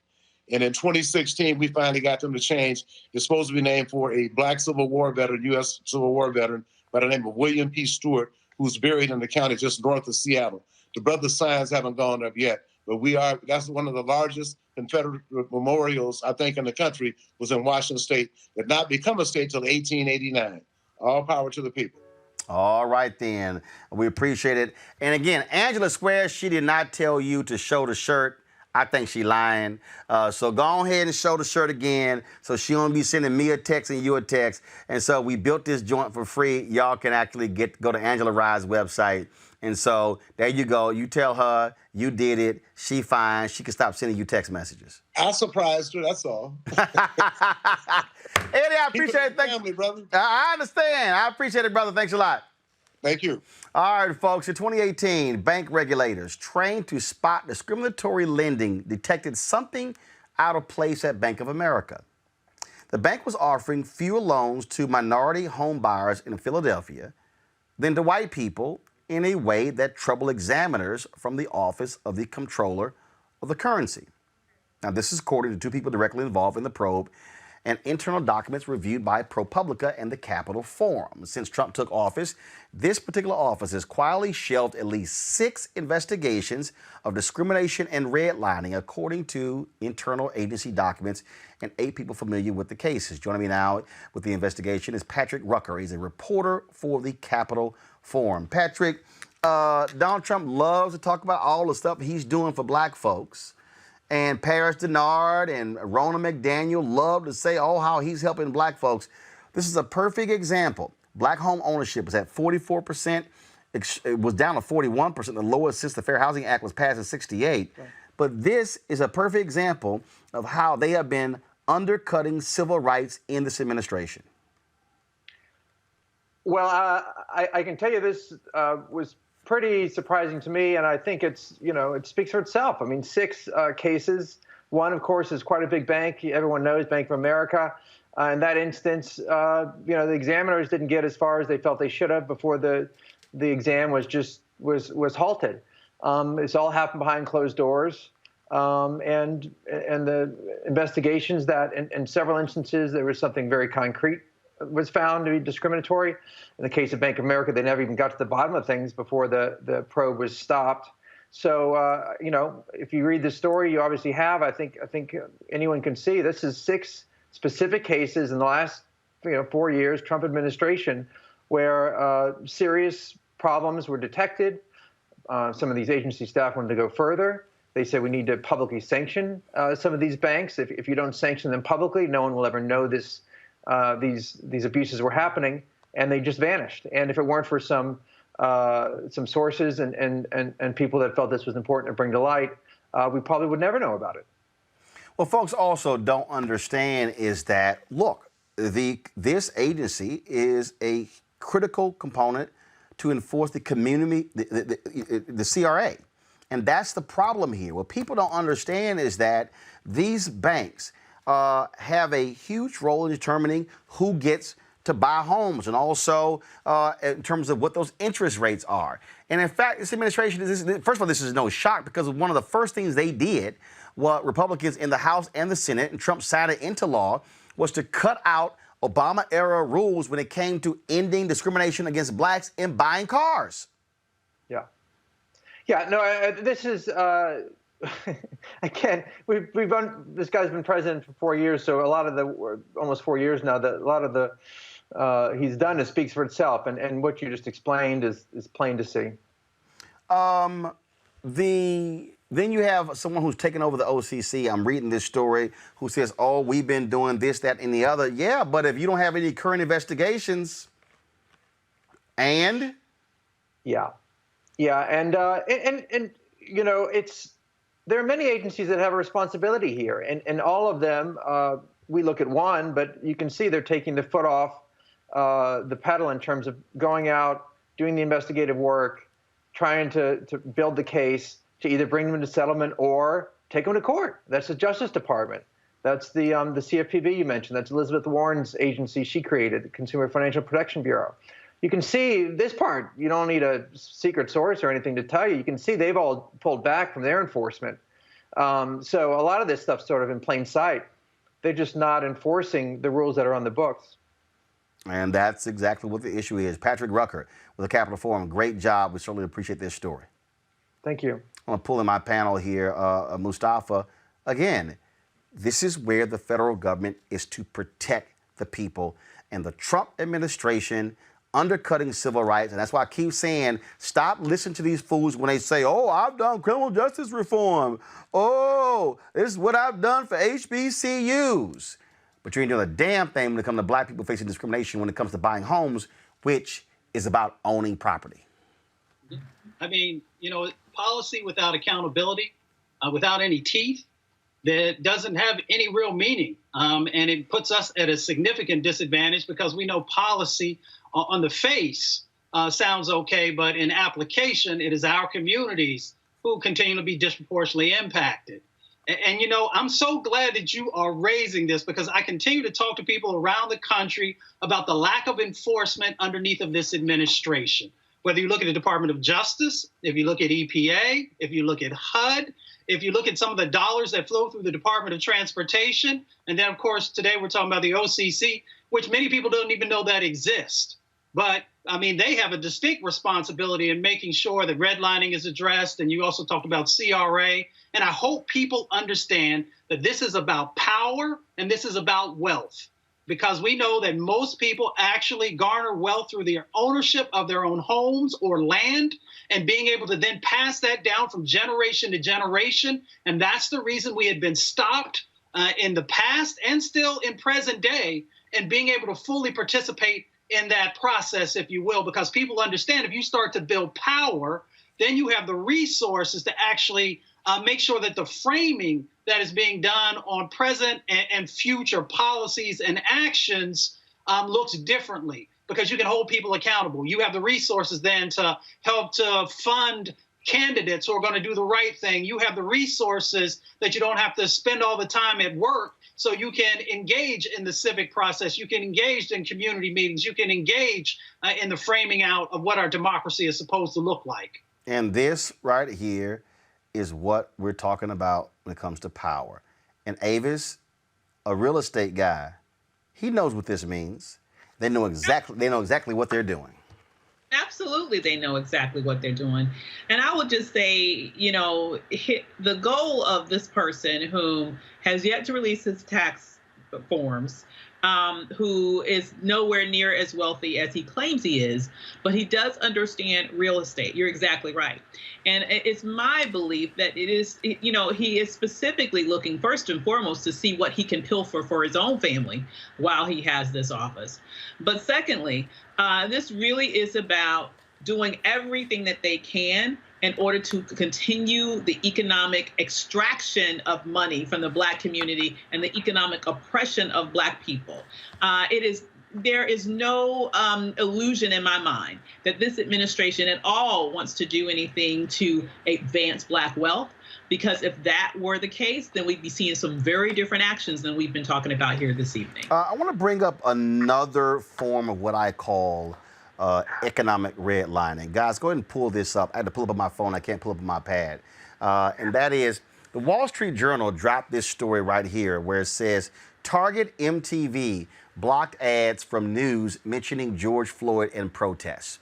And when you go through this Wall Street Journal exclusive by Patience Hagen, what they laid out is that these companies did not want their ads next to these particular stories. So they created these block lists, okay? And the block list had words like shooting, bomb, immigration, Trump. Those were some of the earlier words. There was ad blocking words. But then there were other words in here that were there, and you had folks talking about it's about defunding the police. Now, a Target spokesman said this here.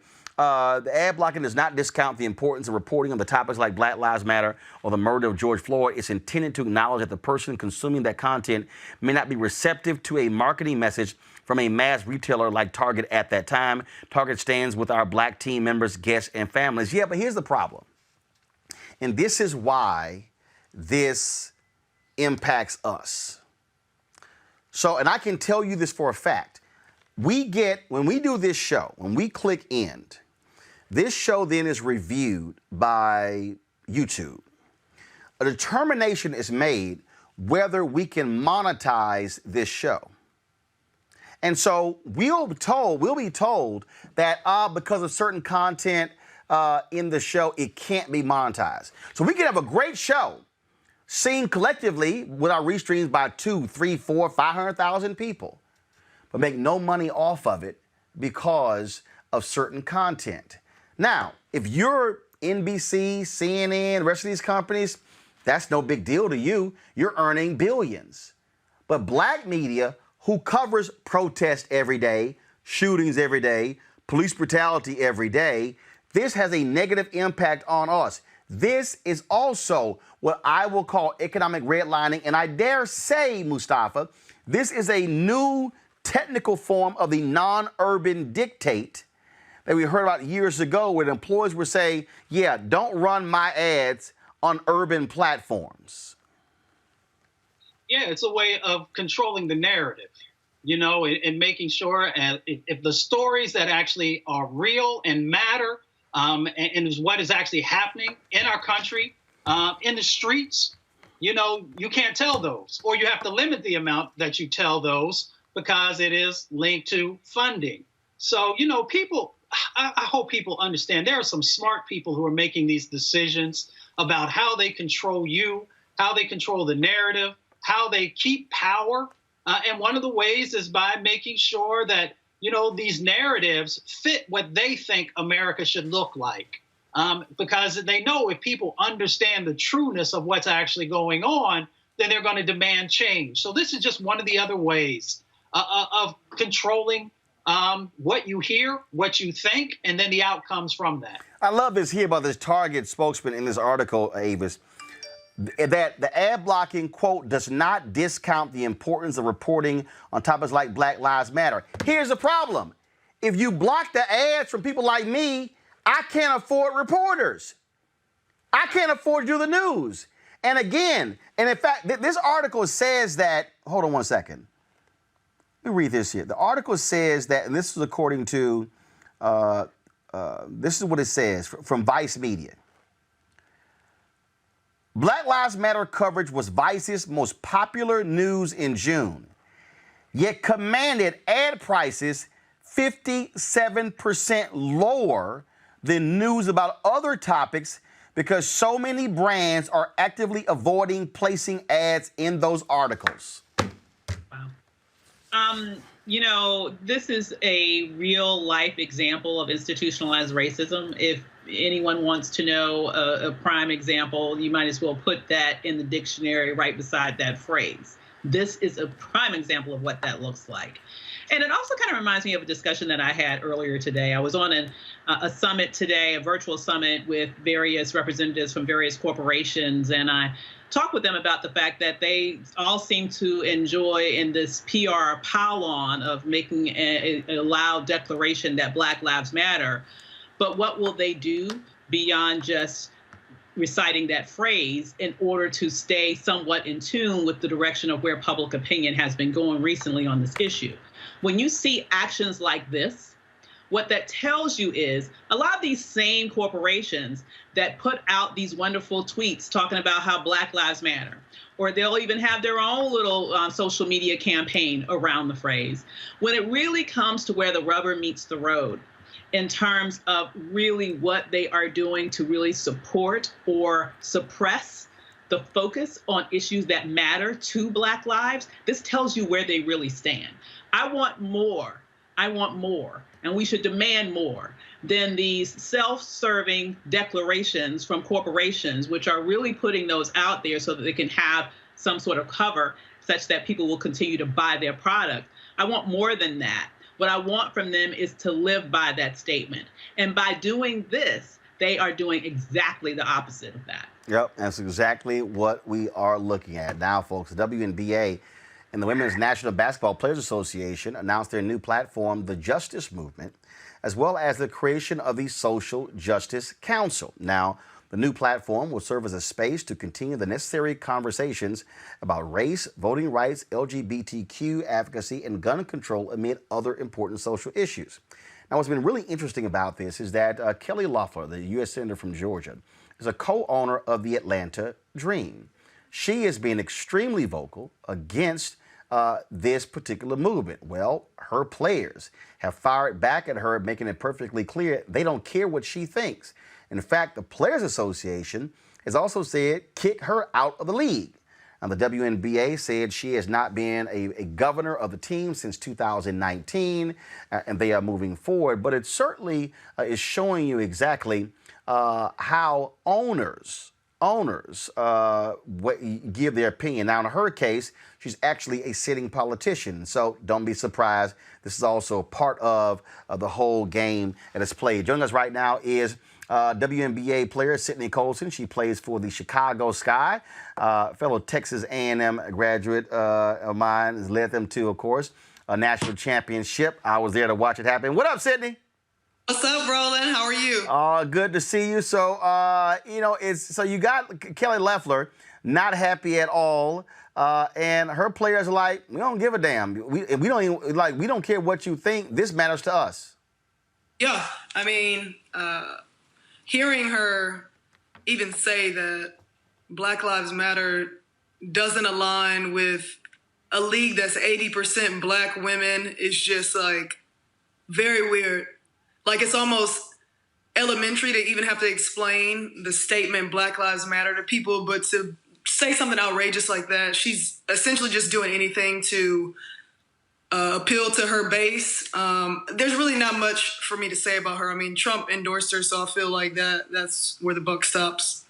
What we're seeing, though, is we're seeing these sisters make it perfectly clear where they stand. In fact, WNBA players were out front on this issue before a lot of these brothers in the NBA. Yeah, I mean, going back to, I think it was 20... Eric Garner with I Can't Breathe. Yeah, I think it was a 2016 season then. I think Minnesota and I forgot which other team, but there were two teams. In Minnesota, actually, the game where they wore their shirts, they had the Minnesota Police Department walk out of the stadium that game. So they received backlash immediately, and they knew beforehand that they were probably going to. But yeah, I mean, we've been speaking on issues that matter to us for a long time. I think that's just a part of what WNBA players do.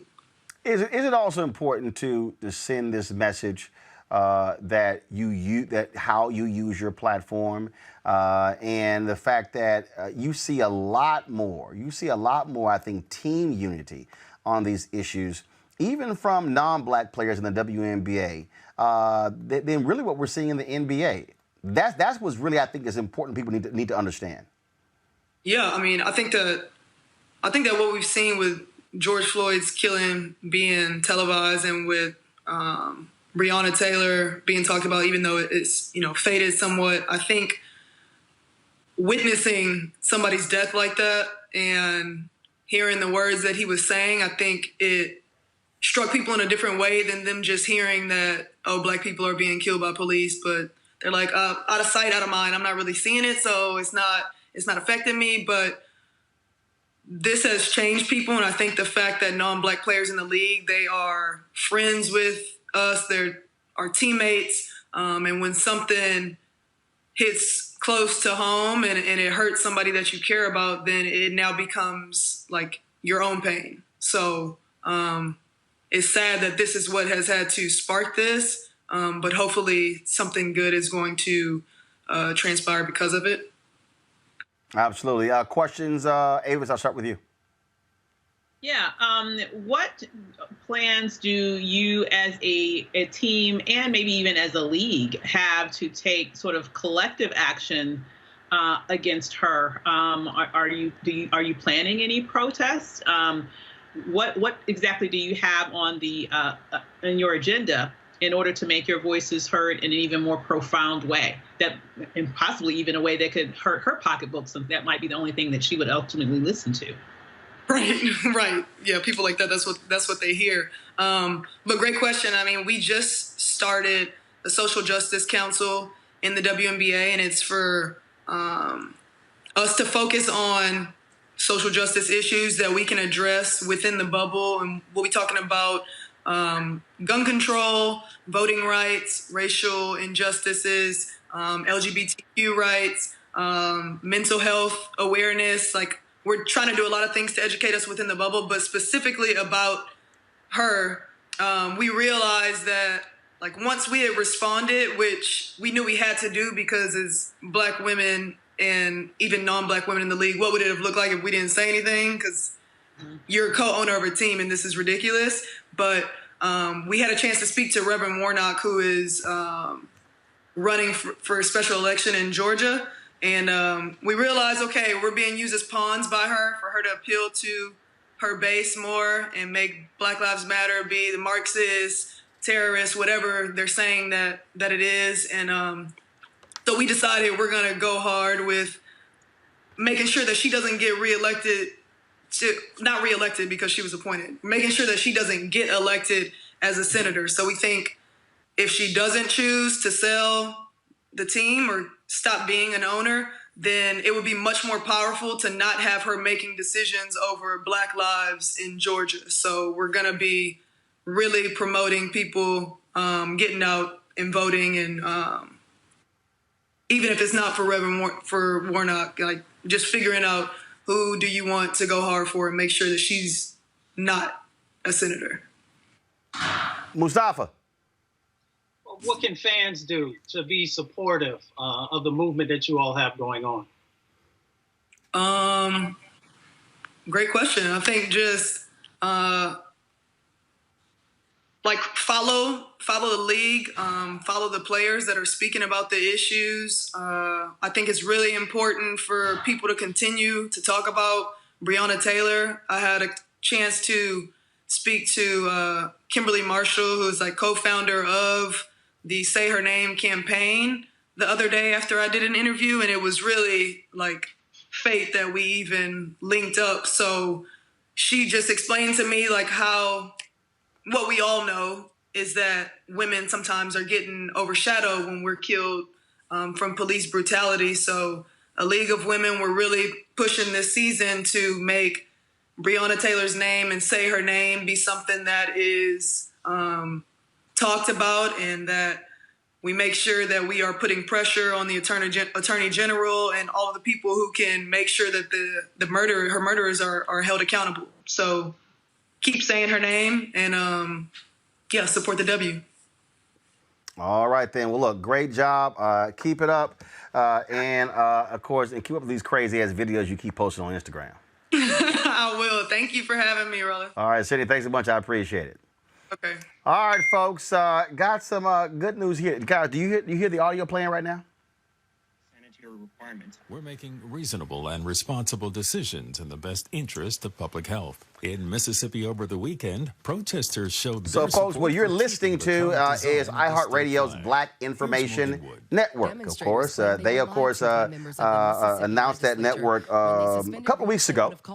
And they launched about 15 different radio stations across the country. You can go back and play it. So what is happening is this here. And so we have some good news to actually announce with regards to that. Beginning today, my commentaries actually will be heard on that particular radio network. And, of course, this actually dropped today. This is the press release. Not only will be dropped on that network, they also are now going to be handling the distribution as well as the marketing and the selling of the audio podcast of Roland Martin Unfiltered. Now, let me be real clear. I still own it. I still control it. So let's just be real clear with that. But we've had an audio podcast of this show since we launched. We were distributing it ourselves. Now it's going to be distributed on the iHeartRadio network. They also will handle distribution to all the other podcasting networks. They also are going to put significant marketing dollars behind it, as well as selling it as well. And so what this does expands our footprint greatly. It allows for us to be able to reach far more people than we are reaching right now. And these are sort of the deals that it's important for us as a Black media entity to be able to do. They've got 2,000 sales folks. We don't have anything close to that. We don't even have our own sales department. So this is a huge deal. So if you are checking out the Black Information Network, you will hear my commentaries are running, I think, 3 or 4 times a day. So they're 5 days a week, actually be 7 days a week. They'll be running. And so we certainly are excited by that. And so you can get more information. This is their logo right here, the Black Information Network, but iHeartMedia. If you want to get the podcast, all you got to do is, folks, go to iHeartRadio network, download from their app. You can listen to the network, but you can also get our podcast there. And so we certainly are trying to do bigger and better things right here at Roland Martin Unfiltered to bring you more information. There are some other things that I'm working on I cannot get into right now that I cannot wait to announce. But what this is all about, folks, this is really all about building a larger platform for us to be able to cover our people and to share our stories. But more importantly, for us to make the dollars from what's happening out here with all these companies. All of a sudden, Black folks are all in. You got your streaming services who all of a sudden do Black content. Everybody's doing stuff. But you have to ask the question, how many of us are actually owning the companies? See, it's one thing to get a check from somebody else. It's another thing to own the company. It's another thing to be able to say, I'm going to hire the black PR firm. I'm going to hire the black set designer. I'm going to hire the black lighting company. I'm going to hire black photographers. See, that's part of the problem. Part of the problem here is that we have not been in the position to own. And so when I put this out there, there were people who was like, oh my goodness, are you going back to CNN? No. Are you going to be taking Joanne Reed's place on the weekend? No. Because this is about being able to control a platform. If you look at the stories that we had on the show today, of course, the Redskins story, COVID-19, Reverend Dr. William J. Barber, having Eddie Ryan from Seattle talking about what's happening there with defunding the police, the ProPublica story dealing with redlining, talking about what's happening in the media industry as well, Mustafa and Avis. This is the thing that I keep trying to argue to people, that, Mustafa, if you don't control the narrative, then you don't get to determine who gets to speak and what they get to speak on and how long they get to speak on. Mainstream media ain't given 40-plus minutes to Patrisse Cullors to talk about the movement for Black Lives and the Black Lives Matter Global Network. And if we don't understand one thing, if it wasn't for black-owned media, we would not have been able to have the platforms and the voices to deal with Jim Crow. Our voices, our power, our narratives. And through that, we get to frame out, who we are. If somebody else is telling our stories, then they're telling it from their perspective. They're telling it from their set of priorities. So, I'm glad that this show is living, in the same vein as those great black newspapers and all those radio stations that actually were, around to help to make sure that people got a chance to find out authentically who we are. So I'm always going to be thankful to you, and I'm thankful to the vision of making sure that we are framing out our own narratives. Avis, final comment. Yeah, it's absolutely essential that we have spaces where we can center Black voices, Black concerns, and uplift the Black perspective on those issues that matter most to us. Because we know that though we're at a moment right now where Black is the new hotness, the reality is this nation shows us that this is a country that is fickle when it comes to really prioritizing Blackness. So it's important to have, if it's ever done that at all, in a substantial way, right? And so that's why it's important that we do that. We do that for ourselves, and that we have spaces like this that allow us to always put our needs at the center. Absolutely. Don't forget, folks, if you want to join our Bring the Funk fan club, all you got to do is join via Cash App, PayPal, Venmo, Square. Also, you can send a money order. Go ahead and pull it up, folks. It's right there. New Vision Media, Inc., 1625 K Street Northwest, Suite 400, Washington, D.C., 2006. Cash App is Cash App / $RM Unfiltered. PayPal.me / R Martin Unfiltered. Venmo is Venmo.com / RM Unfiltered. And y'all also see today, no drama when it comes to our signal today. We finally figured out what the hell was going on. And so thankfully, we did not have any buffering today. We had to figure it out, but our team was on it. And so we're certainly glad we did not have any buffering today whatsoever. And so we certainly appreciate all of you who support what we do.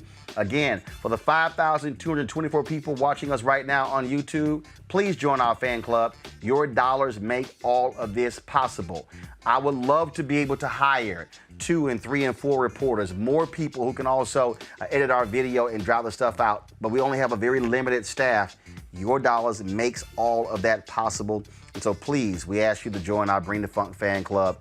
Right now, we got about 9,500 people. If we get our goal of 20,000, that's 11,500 more. We are completely funded, and we can bring on additional people to expand what we do with this show. That's why your support matters. All right, folks, I'll see you guys tomorrow. Enjoy the balance of your day. And don't forget, say her name. 5 years ago, Sandra Bland died. And so prayers for her family as well. Hi!